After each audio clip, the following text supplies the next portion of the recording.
चढ़ावा चोरी नहीं बचा पाए, वो पेपर लीक कैसे बचा पाएंगे? लेकिन आपको भगवान भी माफ नहीं करेंगे क्योंकि आप चढ़ावा चोरी में शामिल हुए हैं।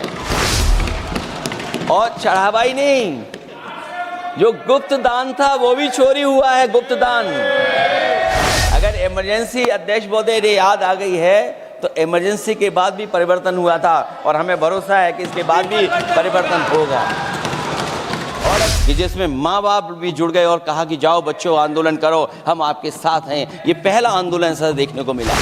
कहीं यही नौजवान हमारी आपदा न बन जाए, इसके बारे में भी सरकार को सोचना चाहिए। उन सब संस्थाओं में एक रंगी लोगों को बैठा करके उन संस्थाओं को ध्वस्त करने का काम कर रहे हैं। एनटीए में भी आउटसोर्स कर दिया आपने। हम विपक्ष के लोगों को तो डर ये लगता है अध्यक्ष महोदय, कहीं ऐसा ना हो कि ये पूरी सरकार को आउटसोर्स करे। ये सरकार उनको नौकरी नहीं देना चाहती, और इसलिए नौकरी नहीं देना चाहती है क्योंकि उन्होंने भर्ती गलत की है, और भर्ती में जिन लोगों का अधिकार छीना है वो सबसे ज़्यादा पिछड़े और दलित परिवार के बेटे जिनका अधिकार इस सरकार ने छीना है। मैं अपने साथी माननीय सदस्य गौरव गोगोई जी के से सहमत हूँ। बहुत सारे महत्वपूर्ण उन्होंने बिंदु उठाए। और अध्यक्ष महोदय,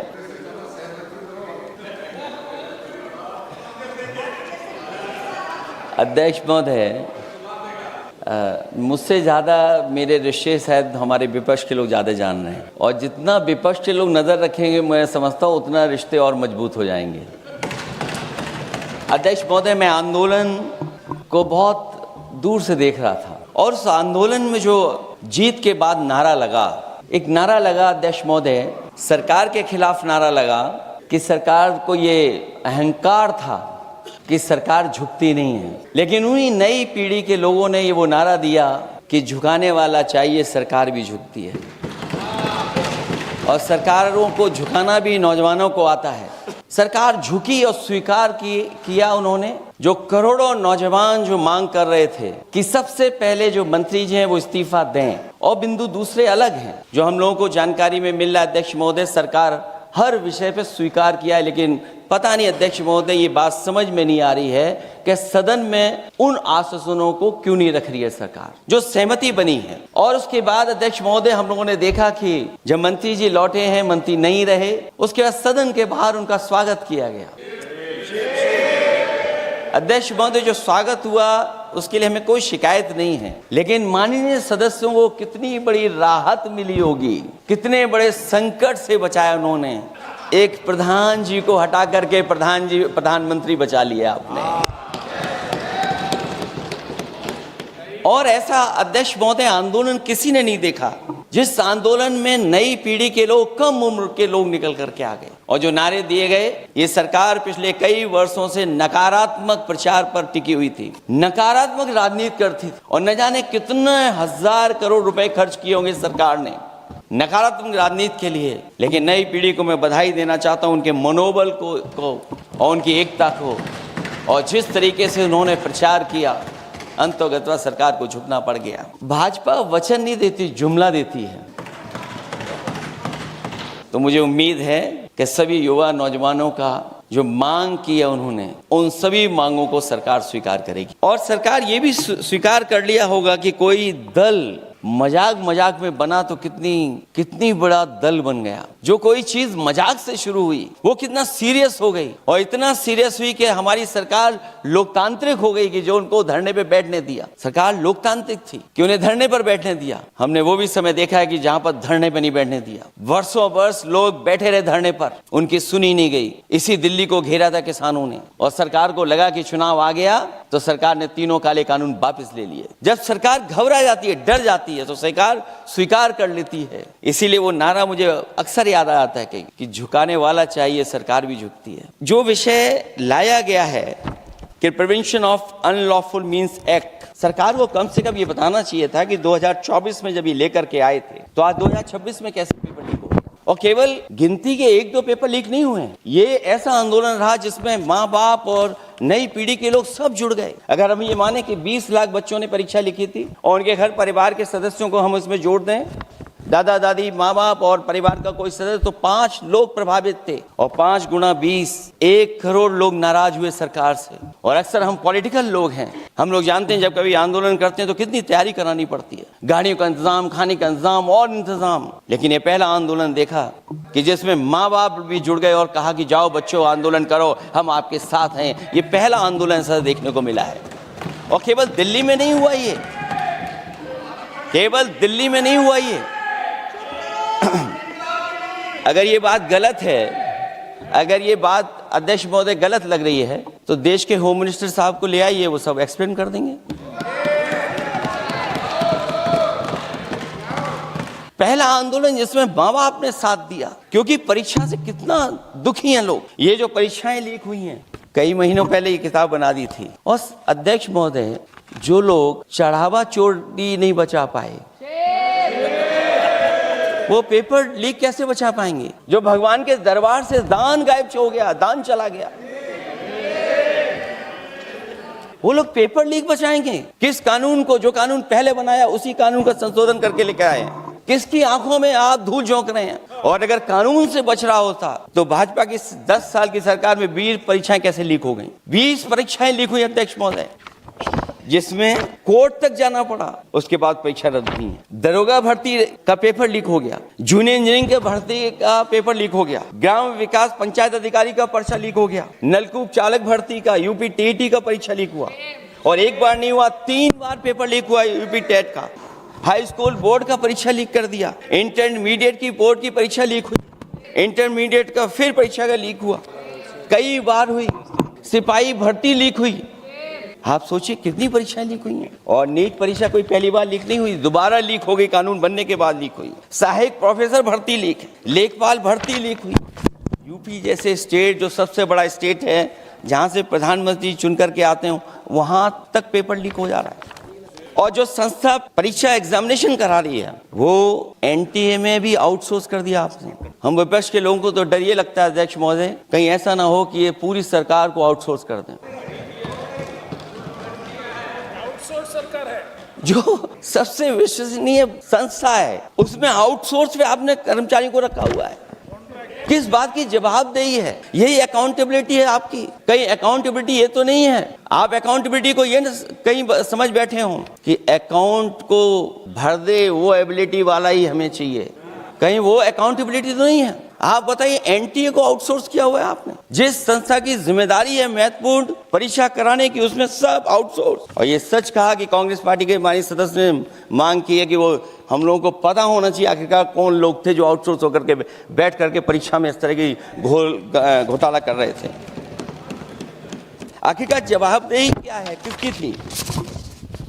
और फिर केवल नीट की परीक्षा की बात करें और परीक्षाओं की बात करें, अगर हम अध्यक्ष महोदय, जब से सरकार बनी है तब से सरकार की कोशिश रही है कि शिक्षा, परीक्षा और यूनिवर्सिटी का ताना बाना पूरा ध्वस्त हो जाए, उसको एक रंगी बना दें हम, उसमें अंडरग्राउंड अनरजिस्टर्ड लोग शामिल हो जाएं। ये पिछले जब से भारतीय जनता पार्टी की सरकार आई है तब से हो रहा है। और फिर शुरुआत कहां से होती है? क्योंकि आप नहीं चाहते कि देश के गरीब लोग पढ़े लिखें, आगे बढ़ें। सरकार ने सबसे पहले हमला किया प्राइमरी स्कूल पर। और प्राइमरी स्कूल कितने बंद किए हैं आपने, जहां से बच्चे की शिक्षा की यात्रा शुरू होती है।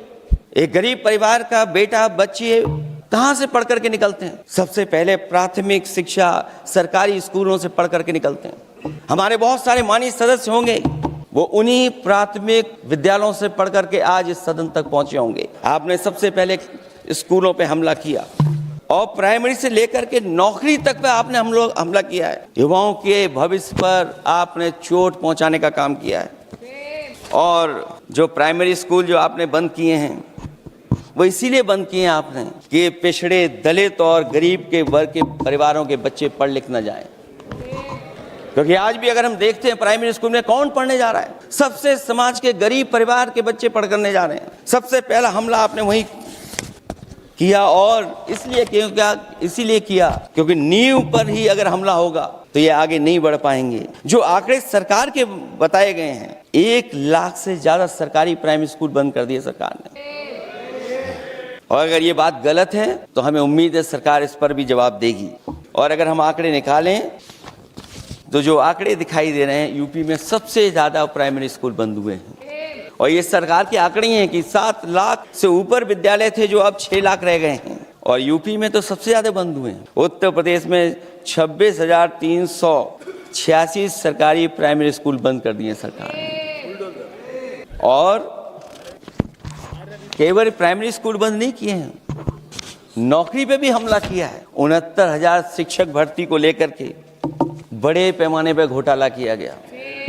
और घोटाला इतना बड़ा है कि वो सभी कोर्टों में गए हैं और पिछले कई वर्षों से आंदोलन कर रहे हैं। कोई स्थान नहीं बचा अध्यक्ष महोदय जहां पर वो शिक्षक भर्ती के लोग न गए हों। मंत्रियों के यहाँ गए, आंदोलन किया है, हाई कोर्ट गए, सुप्रीम कोर्ट गए। लेकिन देखिए सरकार भी कमाल की है कि सरकार उनको नौकरी नहीं देना चाहती। और इसलिए नौकरी नहीं देना चाहती है क्योंकि उन्होंने भर्ती गलत की है। और भर्ती में जिन लोगों का अधिकार छीना है वो सबसे ज्यादा पिछड़े और दलित परिवार के बेटे जिनका अधिकार इस सरकार ने छीना है। और ये अगर बात नहीं ठीक है तो हमें उम्मीद है कि सरकार इसका भी जवाब देगी। माध्यमिक स्कूलों को भी बंद किया जा रहा है और बड़े पैमाने पे स्कूल बंद हुए हैं। और जो बोर्ड की परीक्षाएं लीक हुई हैं पूरे देश में, बड़े पैमाने पर बोर्ड परीक्षाओं के पेपर लीक किए गए हैं। अध्यक्ष महोदय, हम जानना चाहते हैं कि आखिरकार 10वीं और 12वीं के पेपर लीक क्यों हो रहे हैं? 10वीं और 12वीं के पेपर लीक क्यों हो रहे हैं? इसके लिए अगर कोई सरकार के पास जवाब हो तो बताएं। और जो बच्चियों ने जान दी है नीट की परीक्षा में, जब परीक्षा का पेपर लीक हो गया है, अध्यक्ष महोदय मैं अपनी तरफ से, पार्टी की तरफ से और सभी की तरफ से उन्हें श्रद्धांजलि देता हूं। और हमें उम्मीद है कि सरकार उन बच्चों की मांग मानेगी जिन बच्चों ने ये शर्त रखी है कि उनके परिवार के लोगों को 1 करोड़ मुआवजा दिया जाए।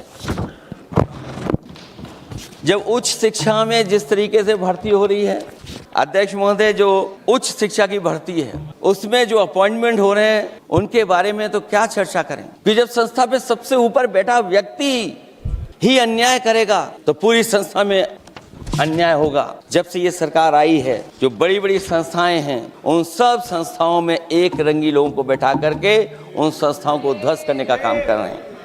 और न केवल उन संस्थाओं को खराब कर रहे हैं बल्कि अध्यक्ष महोदय, उत्तर प्रदेश में एक स्वतंत्र सेनानी उनके नाम पर यूनिवर्सिटी बनी, मौलाना जौहर यूनिवर्सिटी बनकर के तैयार हो गई। इन्होंने कोई सरकारी यूनिवर्सिटी नहीं बनाई। और अगर कोई प्राइवेट यूनिवर्सिटी बन भी गई है तो उसको भी हथौड़ा लेकर के तोड़ने की तैयारी कर रहे हैं ये लोग। ये नफरत की राजनीति कहां लेकर के पहुंचा देगी। और जब से बीजेपी की सरकार आई है तब से नफरत की राजनीति और दूसरे लोगों के साथ किस तरह का व्यवहार हो रहा है, उन्हें कहीं भी न्याय तक नहीं दिला पाई सरकार। और जब नौकरी की बात आ जाए तो अध्यक्ष महोदय, अग्निवीर भर्ती में भी जो हर साल में कितनी भर्ती होती थी, कभी 80,000 भर्ती हुआ करती थी, अब भर्ती केवल 10,000 हो पा रही। आखिरकार अध्यक्ष महोदय, सरकार नौजवानों की पढ़ाई और नौकरी पे हमला क्यों कर रही है और नौकरी पे हमला क्यों हो रहा है? जब आप ये कहते हैं कि हमारे नौजवान हमारी डेमोग्राफिक डिविडेंड बन करके आए हैं, कहीं यही नौजवान हमारी आपदा न बन जाए, इसके बारे में भी सरकार को सोचना चाहिए। और मैं ये जरूर कहना चाहता हूं कि अध्यक्ष महोदय, अगर शिक्षा अच्छी होगी, परीक्षा सच्ची होगी तो तरक्की भी पक्की होगी। और ये तरक्की नहीं चाहते हैं, इसीलिए शिक्षा पर और परीक्षा पर हमला कर रहे हैं। मैं इन्हीं शब्दों के साथ अध्यक्ष महोदय आपका धन्यवाद देता हूं। और जो बिल लेकर के आए हैं आप, बिल तो 24 में भी लेकर के आए थे, जो 24 में बिल लेकर के आए थे उसके बाद नीट परीक्षा का पेपर लीक क्यों हो गया, ये आप बता देना मंत्री जी। आपको एक कानून बनाने के बाद दूसरा कानून बनाना पड़ रहा है, ये क्या वजह है? और आपको मंत्री जी का स्वागत इसलिए करना पड़ रहा है कि आपको संकट से बचा लिया। और अगर अखिलेश जी तो समाजवादी है। मैं पूछना चाहता हूँ कि छात्रों का आंदोलन के बाद सरकार उनका बात सुन के पार्लियामेंट में बिल लेके आता है, ये अच्छा है? या जो आंदोलन होता है तो उसको कुचलने के लिए देश में इमरजेंसी लगा देता है, वो अच्छा? आप बता दीजिए।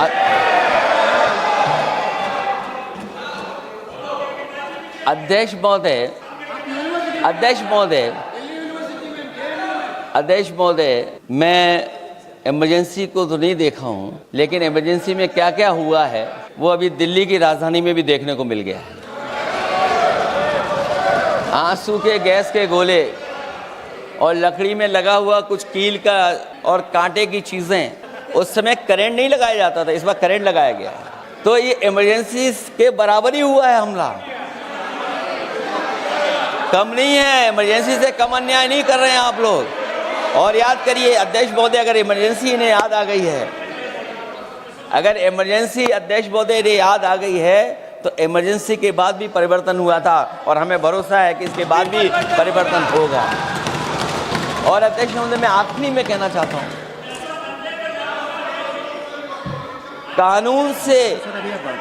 कानून से नहीं, नियत साफ होगी तब नीट का परीक्षा साफ होगी। सवाल कानून का नहीं है, आपकी नियत साफ नहीं है, और जिस समय आपकी नियत साफ होगी तो परीक्षा भी साफ हो जाएगी। और हमारे साथी जो कुछ और बातें उठा रहे हैं, आज मौका नहीं है, लेकिन आपको भगवान भी माफ नहीं करेंगे, क्योंकि आप चढ़ावा चोरी में शामिल हुए हैं। और चढ़ावा ही नहीं, जो गुप्त दान था वो भी चोरी हुआ है, गुप्त दान। और ये पाप की श्रेणी में नहीं आता है, महापाप की श्रेणी में आता है। Akhilesh ji bill pay. और अध्यक्ष महोदय, आखिरी में मैं इतना ही कहना चाहता हूं, शिक्षा की रक्षा के लिए जो आंदोलन हुआ है वो हमेशा आंदोलन जीतेंगे। बहुत बहुत धन्यवाद, बहुत बहुत आभार प्रकट करता हूं आपका। श्री अभिषेक बनर्जी।